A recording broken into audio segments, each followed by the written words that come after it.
Yo he querido, en la conferencia inaugural de este Congreso Hispanoamericano, transmitir básicamente dos ideas, relativa una a la historia y otra a la lengua. Yo no pongo en duda que nuestra historia compartida tuvo aspectos, sobre todo en su nacimiento, en su origen, dramáticos, traumáticos, ponga usted los adjetivos que quiera. Toda conquista en la historia de la humanidad ha sido así. Pero al mismo tiempo, siempre he pensado que se trata de una historia compartida porque a partir de esos hechos se construyó una cultura y hasta podríamos hablar de una civilización nueva. Y esta civilización o esta cultura, expresada en un haz de valores éticos, estéticos, intelectuales, culturales, literarios, religiosos, espirituales, vitales, de valores en general, es una construcción centenaria, es una construcción que nos ha llevado siglos. Entonces, sin demeritar el aspecto dramático de ese nacimiento, de ese parto, ni tampoco quitar valor a la grandeza de las civilizaciones que quedaron destruidas. Yo he querido simplemente que no se olvide todo el aspecto constructivo de esa historia compartida, reflejada en la lengua, pero sobre todo en el fenómeno cultural y social del mestizaje que distingue a esta experiencia histórica del anglosajón y que la distingue muy marcadamente de muchas maneras. Y en la conferencia recordé que, viniendo de una familia de inmigrantes que llegó a México de Polonia en principios de los años 30, perseguidos ya por el régimen nazi, en México encontraron mis abuelos, mis padres, mis bisabuelos, un espacio de libertad. Y esa libertad y esa posibilidad de integración y de convivencia es algo que también encontraron muchos otros refugiados en toda América Latina, incluidos los españoles desterrados de la guerra civil. Bueno, esa vocación de libertad es muy antigua y tiene una raíz, una de sus raíces, en ese noble personaje que fue Francisco de Vitoria. Entonces, yo como historiador he querido siempre que se recuerde también ese aspecto constructivo de nuestra historia. La literatura y las artes, el pensamiento, las revistas literarias, las revistas culturales. Hemos tenido muchos problemas en el ámbito de la política, en nuestro desencuentro con la democracia, en la desigualdad social y económica, en tantos aspectos. Pero hemos sido muy fuertes culturalmente, en las artes, en las letras, qué duda cabe. No veo un florecimiento similar a lo de varios momentos del siglo XX ahora, y tampoco lo veo en el área del pensamiento.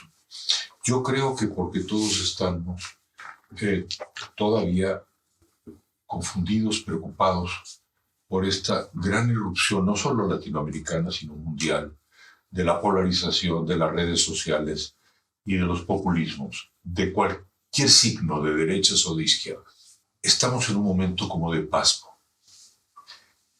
como que todavía no encontramos los instrumentos para poder enfrentar, por ejemplo, la fuerza de la propaganda y de la mentira.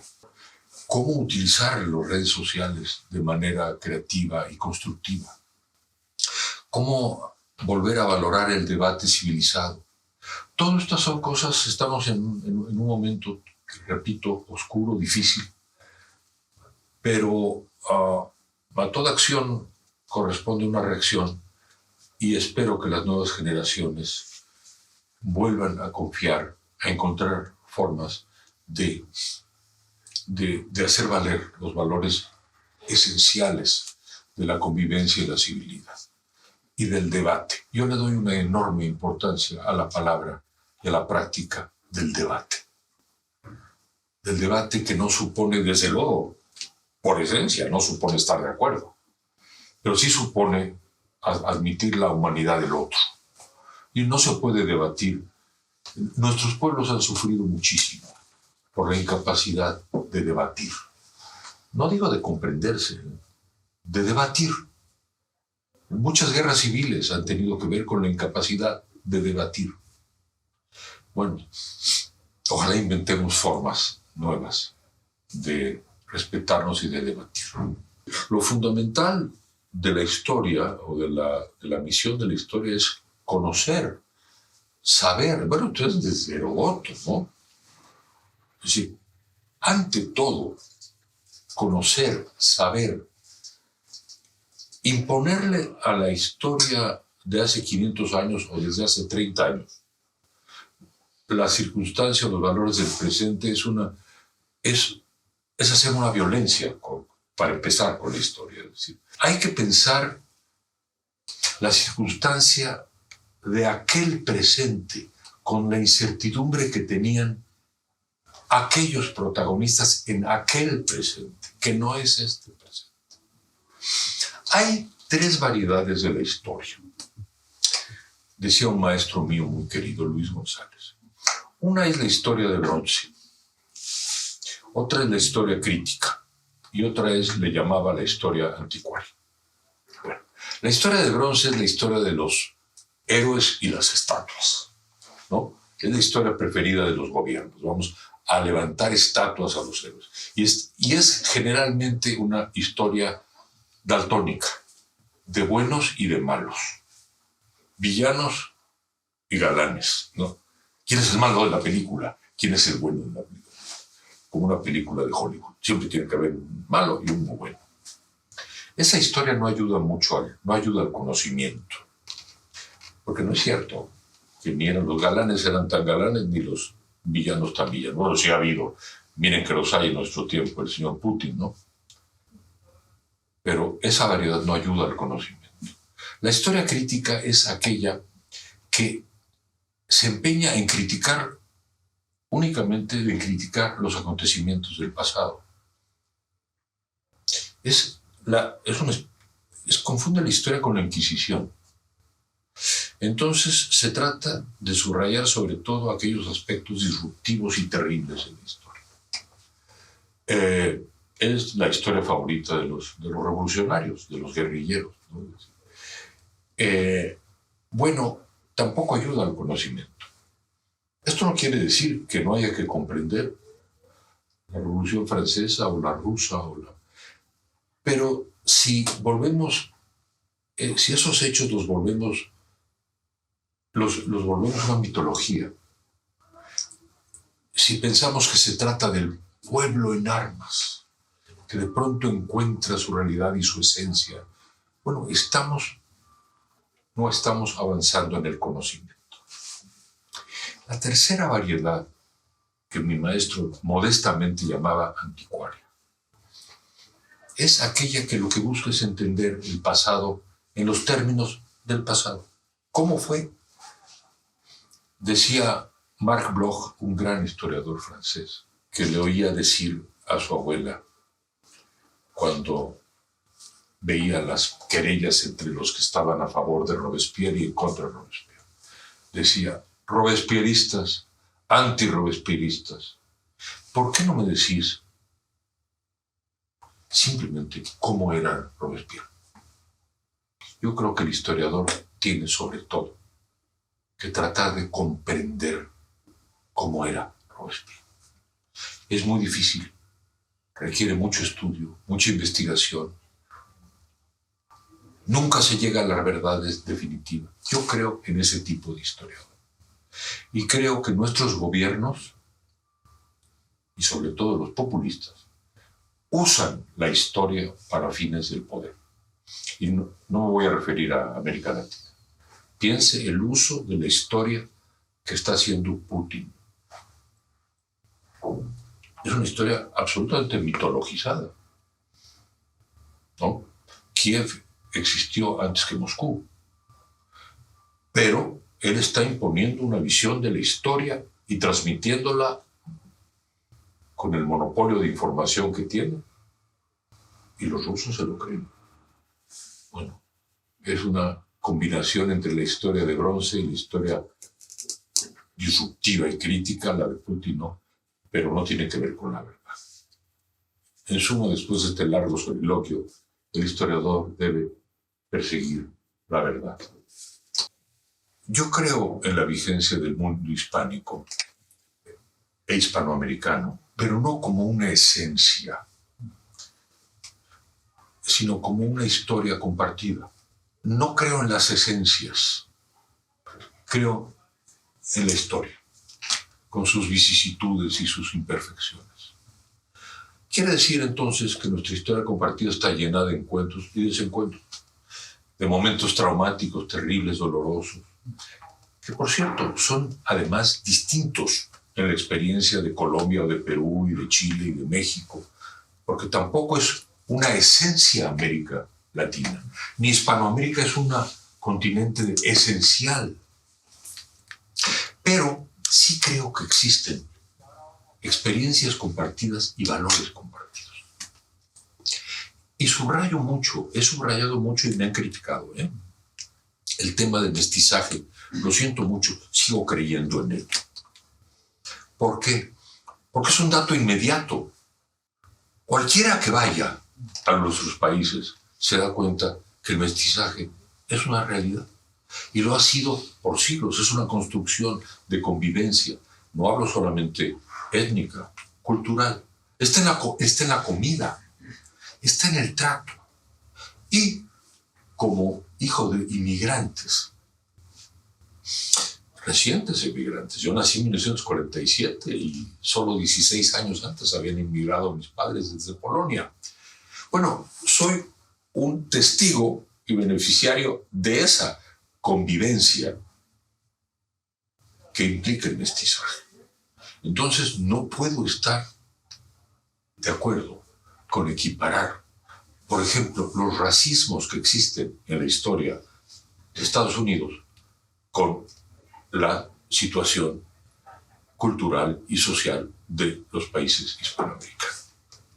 Ahí tiene usted entonces un ejemplo de lo que yo llamo, una cultura común, valores comunes en nuestra historia. Creo que eso lo contesta y creo que la lengua es en donde habita a veces, en muy buena medida, ese espíritu, esos valores de convivencia. Lo mejor del legado de España en América me sigue pareciendo, y sueno romántico muchas veces a ciertos historiadores de la economía o de la política, es el legado espiritual.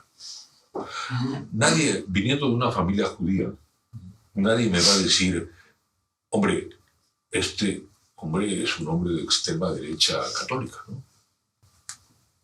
A mí me conmueve la espiritualidad del pueblo mexicano. A mí me conmueve la espiritualidad de las mujeres mexicanas. Me conmueve. Y es una espiritualidad que viene del siglo XVI y que plantaron los franciscanos. 5 siglos. Está en las nanas, en las que educaron a mis hermanos. Todavía existe eso. Y está en una forma de convivencia. Y por eso, en mi ponencia, recordé cómo mis abuelos y bisabuelos no podían creer que podían caminar con libertad y hablar con libertad. Nadie estaba preocupado por el ni por su religión, ni por el color de la piel. Incluso la población que venía de África, que claro, que sufrió esclavitud, pero las aristas eran muy distintas que las de Estados Unidos. Entonces, el tema de la convivencia étnica, de la convergencia étnica y cultural, es el mejor legado de España en América. Y lo voy a defender siempre, no por ningún esencialismo católico hispánico, sino, perdón, yo he leído a Vittorio y he leído a los clásicos del pensamiento español. Y aunque pienso que en el legado político, si usted me preguntara por el aspecto negativo, le diría yo, bueno, mire, la reverencia al poder absoluto no es una buena herencia, ¿qué vamos a hacer? Pero social y culturalmente esa convergencia existe. Yo soy beneficiario, mi familia es beneficiaria de esa convergencia. No puedo dejar de defenderla. Ha sido muy ciega España al legado de América en España. Decía Hugh Thomas, quien solo conoce España, no conoce España. Escritores desde el siglo XVI. ¿Qué le puedo decir? La fuerza misma económica, en eso hay que admitirlo, de la plata, de la riqueza de España, que venía de allí, y que hay que reconocer que permitió la construcción de muchas ciudades en toda América, pero también en España. Yo veo la huella en la literatura, en las artes, y la veo en la cultura popular. Y lo que me duele es que España, por razones muy complejas, entre ellas un sentimiento de culpabilidad, y la culpabilidad nunca sirve para la comprensión. Puedo no asumirla, pero nunca sirve para la comprensión. Ha sido muy ciega, ha estado muy centrada en los últimos decenios en Europa y muy ciega a lo que dejó y a lo que recibió de América. No hace mucho fui en el Prado a una exposición sobre pintura de varios siglos, de 5 siglos en América. Yo creo que España está todavía por descubrir todo lo que América le dio. Desde la transición española comenzó a haber décadas de intercambio muy creativo y activo entre España e Iberoamérica. Para empezar, Iberoamérica despertó a la posibilidad de transición a la democracia cuando vio que España transitaba a la democracia. Pero además, ya que usted me pregunta por los aspectos económicos de nuestro orbe en comparación con los aspectos económicos del orbe anglosajón, hubo cada vez más presencia de empresas españolas en Iberoamérica e iberoamericanas y mexicanas en España. Y esto tenía una continuidad asombrosa. No tengo los números, no soy un historiador de la economía, pero sí le puedo asegurar que era vertical el crecimiento y la presencia mutua y muy fecunda. Algo pasó a partir del siglo XXI, del 2004, 5, 6, 7, que España se concentró en Europa, se desentendió de América Latina. Y aunque las empresas han seguido, ahora los populismos han hecho más difícil esa convivencia. Y han querido incluso plantar la mala hierba de la discordia entre España y América, en particular en México. Pero fíjese usted que el 500 aniversario de la conquista, 2021, a pesar de la gran propaganda anti-española ya oficial, ¿no? Bueno, no ocurrió gran cosa. Tampoco ocurrió mucho bueno, ¿no? no hubo una conmemoración, sino una celebración, una conmemoración como debe haberla habido, que no ocultara los aspectos duros, pero que hablara de nuestra historia compartida. Sin embargo, los pueblos, de pueblo a pueblo, seguimos visitándonos, seguimos teniéndonos afecto y teniendo relaciones comerciales. Pero es verdad, se están perdiendo años y oportunidades muy valiosas con los recelos económicos, y tenga la seguridad de que los vacíos se llenan.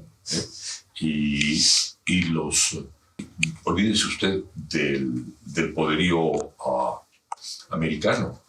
Los chinos están viendo muy claramente la posibilidad de ir avanzando en América Latina.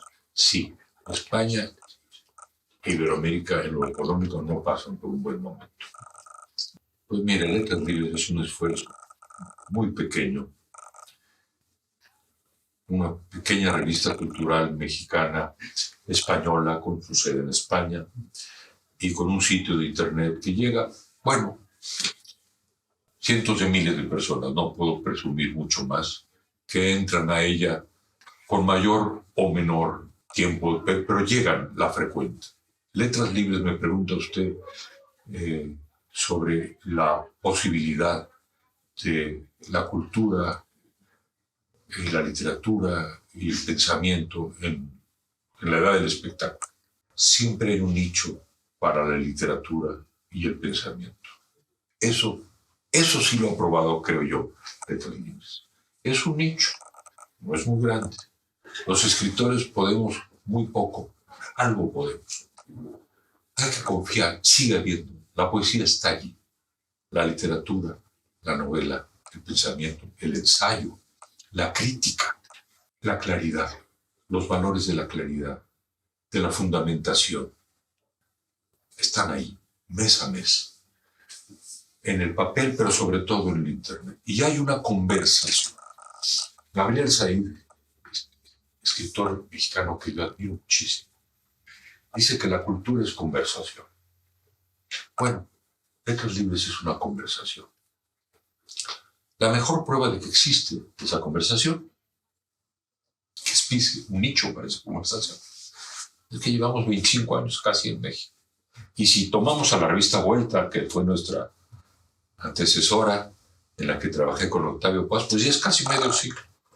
¿Es una conversación muy influyente? No lo creo. ¿Es muy importante? Tampoco lo creo. Pero ocupa un lugar, un nicho. Y tenemos la suerte de que empresas mexicanas y españolas, muchas empresas mexicanas y españolas, les pedimos una pequeña colaboración, nos ayudan. Eso, más los lectores, más los suscriptores, nos han tenido vivos. Uno no hace una revista cultural para hacerse millonario. Uno hace una revista cultural para animar la conversación. El lugar de la libertad, las posibilidades de la libertad frente a caudillismo, populismos, dictaduras, mesianismos. Es un problema ya no solamente hispanoamericano, es un problema global. ¿Cuál es la lucha de Ucrania ahora? Es la lucha por la libertad.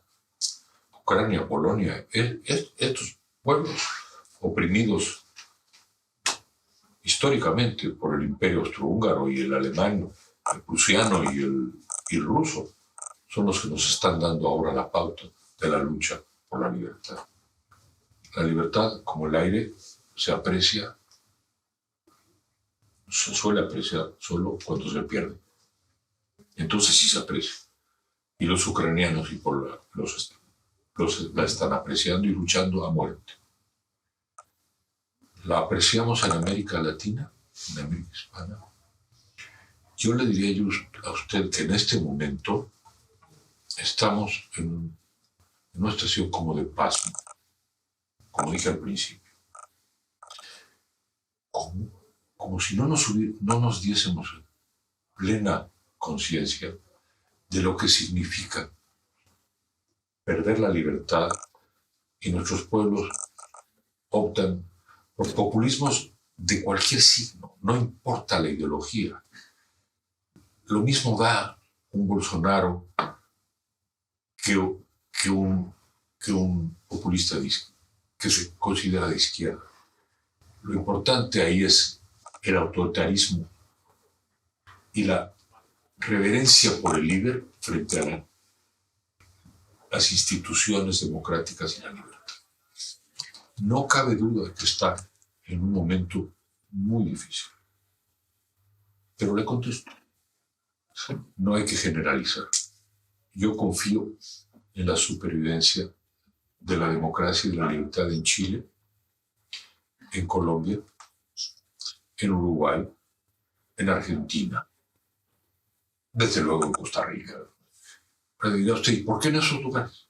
Porque tiene tradición republicana. Porque Colombia tiene 200 años de tradición republicana, igual que Chile. Uruguay igual. La propia Argentina con todo su caos igual. Costa Rica también. Pequeño milagro. Hay países más complicados. Ahí no hay que generalizar. Desde luego, la vuelta de la democracia y la libertad en Venezuela es complicada. Y dos países muy importantes, Perú y México, tienen una situación de pronóstico reservado. No veo fácil la situación del Perú de tener una normalidad democrática. Más bien veo una situación muy caótica. Y la de México, bueno, mucho se va a jugar en las elecciones del año 24.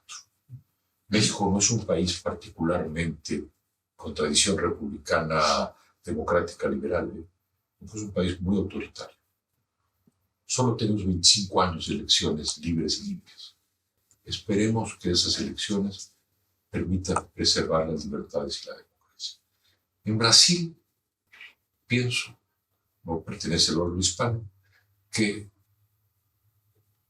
así se pase de Bolsonaro a Lula y de Lula va a preservarse la libertad y la democracia. Muy afectadas, muy dañadas por el discurso populista y la mentira.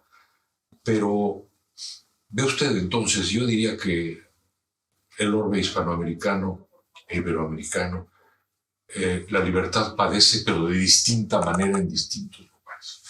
Por lo tanto, mi diagnóstico no es enteramente pesimista. Una breve bibliografía de obras que pudieran ser útiles a un lector español para acercarse a América Latina. Hay un libro que se llama El continente olvidado, de Michael Reid, que es el corresponsal de The Economist, que vive en España. Es el corresponsal desde hace muchos años. El jefe de la sección de América Latina de The Economist, es una revista muy seria. Reid es un excelente veterano, observador y estudioso que ha vivido en Brasil y en Perú, conoce muy bien la región, su libro es muy importante y está traducido al español. Hay otra historia de América Latina que está en el Fondo de Cultura Económica que escribió un inglés llamado Edwin Williamson, que es el biógrafo de Jorge Luis Borges, el mejor biógrafo de Jorge Luis Borges. Esas son dos obras generales que yo recomiendo. Sería infinito hablar de la literatura, pero desde luego sigo pensando que El laberinto de la soledad de Octavio Paz es una obra esencial, escrita a mitad del siglo XX. El laberinto de la soledad sigue siendo una obra esencial. Y finalmente, un libro que seguro conocen muy poco sobre México, que conocen muy poco en España, y se llama, pero ahora se puede pedir todo en la vía virtual, no voy a decir cómo. Se llama Pueblo en Vilo, y el autor es mi maestro, el historiador Luis González y González. Pueblo en Vilo. Es la historia de un pueblo en el occidente de México pequeñito, intrascendente, durante 3 siglos. Pero esa historia es una historia universal, es toda la historia universal llega a ese tema. Es la microhistoria de ese pueblo. Conociendo ese pueblo, uno conoce mucho de lo que es la historia de México. Y yo creo que por extensión la historia de muchos pequeños pueblos en Hispanoamérica. Pero claro, estoy eligiendo al azar de un conjunto infinito.